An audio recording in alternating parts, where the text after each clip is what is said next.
ভিডিওটা এখান দিয়ে শুরু করছি। এই দেখেন আম কাটা হচ্ছে এখন এক থালা। এই যে সবাই খাবে আম, আর বলছে রাত্রিরে আর কেউ ভাত খাবে না, শুধু আম খেয়েই ঘুমাবে। আমটা কাঁচা, তা কাটতে হবে না, এটা রেখে দাও। এই যে আম কেটে এখন খাবে, খেয়ে আর রাত্রিরে ভাত খাবে না। বুঝতে পারছেন ব্যাপারটা? আপনারা কারা আম খেতে ভালোবাসেন কমেন্ট করে জানাবেন বন্ধুরা। আর আম কার কার খেতে ভালো লাগে অবশ্যই জানাবেন।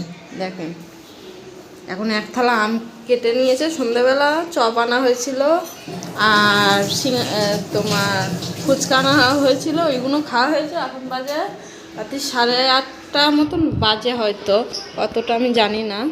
এখন আম কাটছে, তাহলে এখন যদি এত আম খাওয়া হয় তাহলে রাত্রিরের ভাত খাওয়া হবে কখন? এমনিও আমরা